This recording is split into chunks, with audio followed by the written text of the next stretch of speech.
Welcome to the Life Cycle of Clay Studio Edition. I just wanted to share with you some of the basic stages of clay that you'll find in the studio. This is, of course, not including stages of clay when you might find it in the ground, in a mine, in your backyard. This is sort of once you get to the studio, what your clay could look like. So we're going to start right here. In the studio, we call this slop. This is, as you can tell, really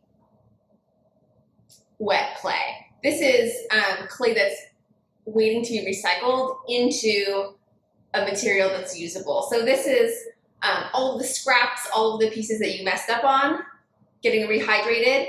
I should have a towel. Ready to be recycled into usable clay. This is what I would call usable clay. We often refer to this as plastic because it's stretchy, moldable. This is the clay that you want to be working with when you're making your pots. So plastic clay. This is called leather hard clay.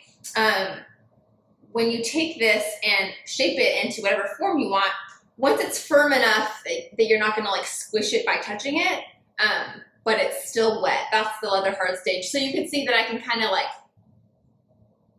bend it a little bit. This is a great stage for carving it or manipulating it. I could like squish this into a square if I wanted. So this is leather hard clay. Once your piece is to your desired form, you're gonna let it alone to dry. And once it's fully dry, it's called bone dry clay, which is what this is. This is the stage when it looks pretty chalky. It's much lighter in color. This is fully dry. And it's also the most fragile stage of the clay's life cycle. So between slop and bone dry clay, this is what we call greenware. This is all of the stages of clay before it gets fired in a kiln. So anywhere along this stage, if you decide you don't like your piece, you can squish it or break it and return it back into slop to be recycled. So this is greenware clay right here.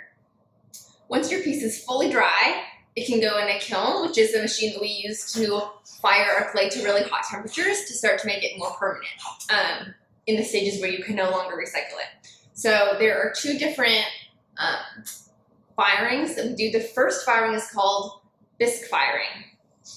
After bisque firing, you have clay that looks like this. It sort of changes to this pinkish, peachish color. So this is called bisqueware.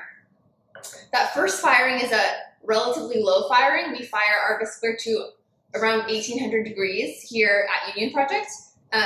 So what it's going to do is it's going to make it quite a bit stronger, but it's still sort of porous. It'll still absorb liquid. And so at this stage, it's easier to glaze it without accidentally breaking it. So after it goes through a bisque firing, it becomes bisqueware. And then at this stage, you'll dip it in a glaze and fire it again to a hotter temperature. That temperature can vary, but typically here we fire that to about 2300 degrees. And when it comes out of that glaze firing, you have something that looks like this, and we call that glazeware. So the color of your glazeware is just going to depend on the glaze that you use, but this is the final color of the clay. From left to right, you have all of the stages of studio clay, from slop to plastic clay, leather hard, bone dry, bisque, and glazeware. All the same clay. You can see that the color of it changes quite a bit from the first to the last stage.